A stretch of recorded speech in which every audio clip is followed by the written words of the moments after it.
जय हिंद, वंदे मातरम। स्वागत है आप सभी का फेक एग्जाम जो यूट्यूब चैनल पर। दोस्तों, अगर आप झारखंड जेएफडब्ल्यूसी की परीक्षा देने वाले हैं तो आज ये हिंदी का शानदार प्रैक्टिस सेशन होने वाला है, जिसमें हमने केवल वही प्रश्न शामिल किया है जिस प्रकार के प्रश्न आपके एग्जाम में पूछे जाते हैं। तो आपको सेशन में अंत तक बने रहना है और अंत में कमेंट करके अपना स्कोर जरूर बताना है। तो चलिए सेशन को प्रारंभ करते हैं और पहला शानदार प्रश्न देखते हैं। सही उत्तर आपको जरूर कमेंट करते रहना है। श्यामल किस तद्भव शब्द का तत्सम रूप है, आपको बताना है। श्यामल किस तद्भव शब्द का तत्सम रूप है, तो श्यामला इसका राइट आंसर हो जाएगा। क्या हो जाएगा? तो श्यामल किस तद्भव शब्द का तत्सम रूप है, तो श्यामला इसका सही उत्तर है। ध्यान रखना है, गलती नहीं करेंगे। अगला है, शब्द किसे कहते हैं, आपको बताना है। शब्द किसे कहते हैं? एक या एक से अधिक समूह को, एक या एक से अधिक वर्ण समूह को, एक या एक से अधिक वर्णों के सार्थक समूह को, या फिर ध्वनि की लघुत्तम इकाई को। तो यहाँ पर जो राइट आंसर हो जाएगा, शब्द किसे कहते हैं, तो एक या एक से अधिक वर्णों के समूह को शब्द कहते हैं। ध्यान रखिएगा, एक या एक से अधिक वर्णों के सार्थक समूह को शब्द कहते हैं। गलती नहीं करेंगे, जरूर ध्यान रखेंगे। नेक्स्ट है, और जिन प्यारे दोस्तों ने अब तक वीडियो को लाइक नहीं किया है, आप सभी से विनम्र निवेदन है, वीडियो को जरूर लाइक कर दें, चैनल को सब्सक्राइब करके हमारे साथ जुड़ जाएं। निश्चित ही आपका बहुत फायदा होने वाला है। अगर आपने पिछला प्रैक्टिस सेशन अब तक नहीं देखा है तो जा करके जरूर देख लें, हमने प्लेलिस्ट बना दी है। निश्चित ही फायदा होगा। प्रश्न एक भी आपके एग्जाम में बाहर नहीं जाएगा। शब्दों के वर्गीकरण का आधार क्या है? रचना, उत्पत्ति, अर्थ, या फिर ये सभी? तो शब्दों के वर्गीकरण का जो आधार हो जाएगा, रचना भी है, उत्पत्ति भी है, अर्थ भी है। तो राइट आंसर डी ऑप्शन हो जाएगा। ध्यान रखना है। नेक्स्ट है, देश में अनेक विभीषण पैदा हो गए।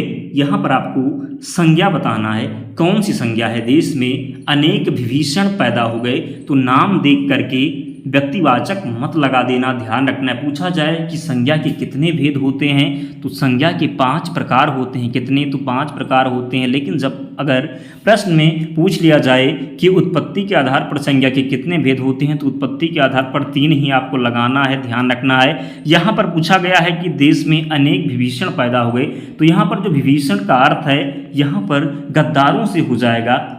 यानी कि जब एक के जैसे और हों, एक के जैसे और हों, वहाँ पर हमने आपको बताया है जातिवाचक संज्ञा होता है। जैसे आपके एग्जाम में प्रश्न पूछा जाता है कि देश में जयचंदों की कमी नहीं है, तो जयचंदों का जो अर्थ है वहाँ पर नाम से मत देखना कि नाम से देखें और हम व्यक्तिवाचक लगा दें। वहाँ पर जो जयचंदों का अर्थ होगा वो क्या होगा, तो गद्दार से होगा। किससे होगा? तो गद्दारों से होगा। ध्यान रखना है, गलती नहीं करेंगे। तो देश में अनेक विभीषण पैदा हो गए, जातिवाचक संज्ञा हो जाएगा। ध्यान रखिएगा। भाववाचक में जिसको आप छू नहीं सकते, केवल अनुभव कर सकते हैं, भाववाचक संज्ञा। व्यक्तिवाचक संज्ञा दुनिया में अकेली होगी, उसके जैसा और कोई नहीं होगा। देश का नाम हो गया, किसी का नाम हो गया, शहर का नाम हो गया। ध्यान रखना है। अगला है, सर्वनाम शब्दों का प्रयोग भाषा में क्यों किया जाता है? वाक्य को सुंदर बनाने में, वाक्य को छोटा करने में, अर्थ ग्रहण करने में, या फिर पुनरुक्ति दोष दूर करने में। राइट आंसर क्या हो जाएगा? तो पुनरुक्ति दोष दूर करने पूछा जाए क्यों, तो सर्वनाम, जैसे कि आप वाक्य कहते हैं कि राम जाता है, तो फिर आप राम ना कह करके, राम को हटा करके जब आप कहेंगे कि वह जाता है, यानी कि राम को आपने दोबारा नहीं बोला, उसकी पुनरुक्ति नहीं हुई, तो पुनरुक्ति दोष दूर करने में क्या किया जाता है, तो सर्वनाम का प्रयोग किया जाता है। ध्यान रखें। जैसे राम जाता है तो राम की जगह पर हो गया वह जाता है। इस प्रकार ध्यान रखेंगे। निश्चित ही प्रश्न बनेगा और आप निश्चित ही सही करके आएंगे। सर्वनाम शब्द कुल कितने होते हैं, बताना है कि सर्वनाम शब्दों की संख्या कितनी है। 10, 11, 20 या फिर 18? रट के रखना है। सीधा सीधा प्रश्न पूछा जाता है कि सर्वनाम के कुल कितने होते हैं। सर्वनाम की जो संख्या है कुल कितनी है, तो 11 सर्वनाम है। लेकिन जब पूछा जाए सर्वनाम के प्रकार, पिछले प्रश्न में बताया कितने, तो सर्वनाम के जो प्रकार हैं ये 6 प्रकार हैं। नेक्स्ट है, जो आया है सो जाएगा, जो आया है सो जाएगा, संकेतवाचक, संबंधवाचक, निश्चयवाचक, या फिर निजवाचक। तो जो आया है सो जाएगा, हमने आपको बताया जब जो सो हो क्या हो, जो सो ये क्या होता है, तो ये संबंधवाचक होता है। क्या? तो संबंधवाचक होता है। ध्यान रखना है। नेक्स्ट है, आधी रात का समय, आधी रात के समय को आप क्या बोलेंगे? प्रश्न हूबहू बनेगा एग्जाम में, ध्यान रखा। कोई भी एग्जाम अगर दे रहे तो इसी भी प्रकार अगर आपके एग्जाम में हिंदी से प्रश्न पूछा जाता है तो इन्हीं प्रकार के प्रश्न आपके एग्जाम में, ध्यान रखना है, बनेंगे। आधी रात का समय जरूर ध्यान रखें। सरबरी कहेंगे, विभावरी कहेंगे, निशा कहेंगे या फिर निशीत कहेंगे। तो आधी रात का समय को हम बोलते हैं क्या? तो निशीत बोलते हैं क्या? तो आधी रात का समय निशीत हो जाएगा। क्वेश्चन नंबर 9 है, विशेषण के कितने भेद हैं? 9, 5, 4, 6 या फिर 7। तो विशेषण के जो भेद होते हैं ये 4 होते हैं। कितने? तो विशेषण के कितने भेद हैं? तो 4 भेद हैं, ध्यान रखना है। सर्वनाम के 6 भेद, संज्ञा के 5 भेद। अगला है, जो विशेषण विशेष से पहले आते हैं उन्हें क्या कहते हैं? यानी कि विशेषण विशेष से पहले आएगा। किससे पहले आएगा? तो विशेष से पहले जब विशेषण आएगा तो उसे विशेष विशेषण कहेंगे। क्या कहेंगे? तो विशेष से विशेषण कहेंगे, ध्यान रखेंगे, गलती नहीं करेंगे। नेक्स्ट है, सालों बाद उसका प्रवासी पति लौटा। इस वाक्य में कौन सा विशेषण है? निश्चित संख्यावाचक, अनिश्चित संख्यावाचक, निश्चित परिमाणवाचक या फिर अनिश्चित परिमाणवाचक। तो सालों बाद यहाँ पर एग्जैक्ट नहीं दिया हुआ है। क्या कहा गया? सालों बाद उसका प्रवासी पति वापस पति लौटा, यहाँ पर है, बताना है आपको कि वाक्य में कौन सा विशेषण है। तो राइट आंसर हो जाएगा अनिश्चित संख्यावाचक है। क्या? तो अनिश्चित संख्यावाचक हो जाएगा। नेक्स्ट है, जापानी लोग बहुत श्रमशील होते हैं। वाक्य में विशेषण है परिमाणबोधक, सार्वनामिक, गुणवाचक या फिर इनमें से कोई नहीं। तो जापानी लोग बहुत श्रमशील होते हैं। जापानी लोग बहुत श्रमशील होते हैं, क्या हो जाएगा? गुणवाचक विशेषण हो जाएगा। क्या? तो गुणवाचक विशेषण हो जाएगा। जब भी उसकी जो है गुणों का बोध किया जाए वहाँ पर क्या होगा? गुणवाचक विशेषण होगा। अगर रंग भी दिया होता है वहाँ पर भी आपको गुणवाचक ही लगाना है, ध्यान रखना है। नेक्स्ट है, उत्तर और पश्चिम के बीच की दिशा को क्या कहते हैं? एक प्रश्न यहाँ से बनता ही है, तो ध्यान रखना है। आज हम इस प्रकार बताएंगे कि अगर आगे प्रश्न पूछा जाएगा तो आप गलती नहीं करेंगे। चाहे उत्तर और पश्चिम पूछा जाए, चाहे कुछ भी पूछा जाए, तो आप सही करके आएंगे। तो उत्तर और पश्चिम के बीच की दिशा आप कैसे बनाते हैं? तो उत्तर किधर हो गया? इधर हो गया। दक्षिण नीचे हो गया और पश्चिम इधर, और पूर्व किधर हो गया? तो ये हो गया। तो इस प्रकार आपको ध्यान रखना। ये क्या है? तो उत्तर पश्चिम, ये पूर्वोत्तर हो गया जिसको आप उत्तर पूर्व बोलते। ये दक्षिण पूर्व है, ये दक्षिण पश्चिम है। तो यहाँ पर आपको ध्यान रखना किस प्रकार लिखना है। तो किस प्रकार लिखेंगे आप? लिखेंगे क्या? तो इधर वी लिख देंगे, इधर क्या लिखेंगे? तो आई लिख देंगे, और इधर क्या लिखेंगे? तो ये लिखेंगे, और इधर क्या लिख देंगे? तो यन लिख देंगे। तो वी से जो हो जाएगा तो उत्तर और पश्चिम की दिशा किसकी? तो उत्तर और पश्चिम की दिशा। तो वी से वायव्य हो गया, तो क्या बोलेंगे? वायव्य बोलेंगे, ध्यान रखना है। तो उत्तर और पश्चिम की दिशा वायव्य हो जाएगी, और उत्तर और पूर्व की दिशा तो आई हमने बताया है। क्या बताया है? तो आई बताया है। तो क्या हो जाएगा? उत्तर और पूर्व की दिशा को ईशान बोलेंगे, और यहाँ पर पूर्व, दक्षिण और पूर्व की दिशा तो ये हमने बताया है, तो इसको आग्नेय बोलेंगे। क्या?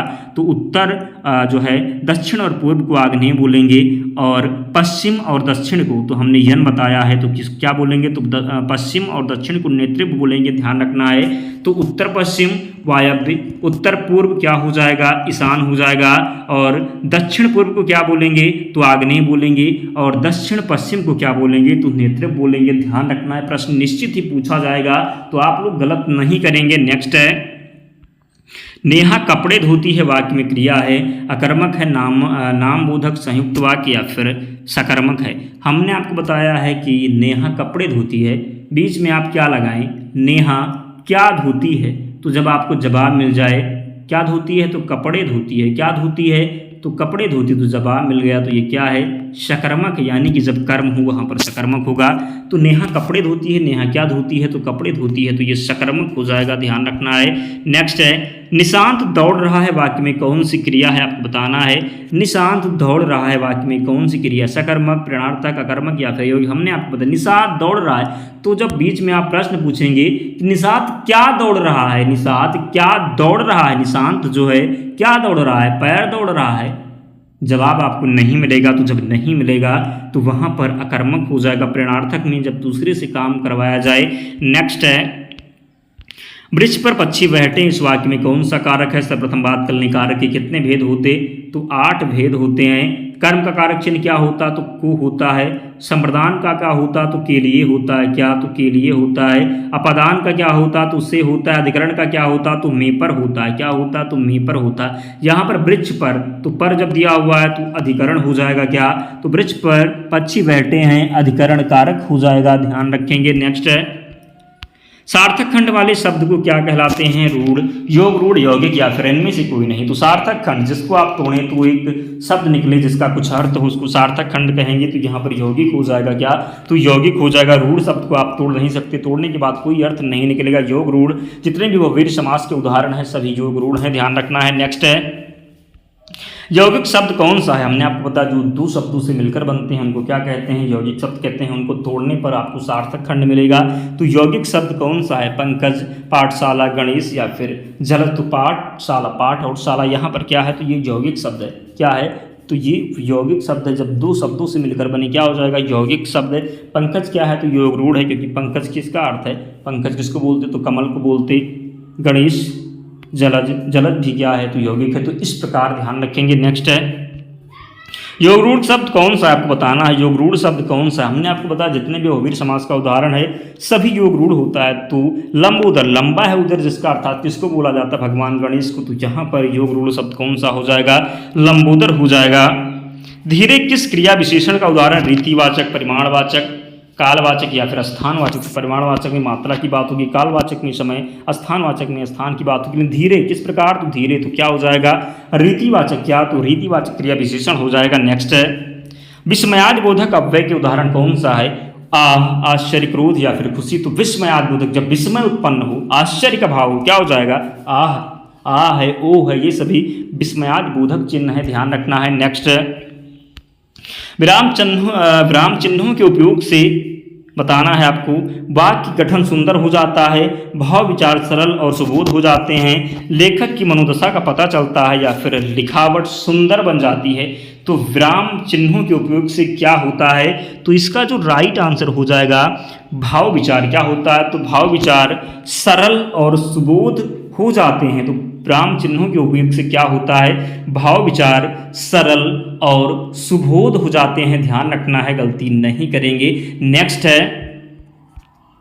वाक्य की समाप्ति पर लगता है अपूर्ण विराम, अर्ध विराम, पूर्ण विराम या फिर प्रश्नवाचक। तो जब वाक्य समाप्त हो जाता है तो पूर्ण विराम लगता है, क्या लगता है, तो पूर्ण विराम लगाते हैं, वाक्य की समाप्ति पर पूर्ण विराम लगाते हैं। नेक्स्ट है, दही शब्द है, आपको बताना है, दही शब्द है पुल्लिंग, नपुंसकलिंग, स्त्रीलिंग या फिर इनमें से कोई नहीं। तो दही क्या है, दही जो है इसको पुल्लिंग कहते हैं, क्या है, तो दही जो शब्द है ये पुल्लिंग है, ध्यान रखना है, गलती नहीं करेंगे। नेक्स्ट है, मोहन चाकू से फल काटता है, वाक्य में कौन सा कारक है, कारक के कितने प्रकार होते, तो 8 प्रकार होते।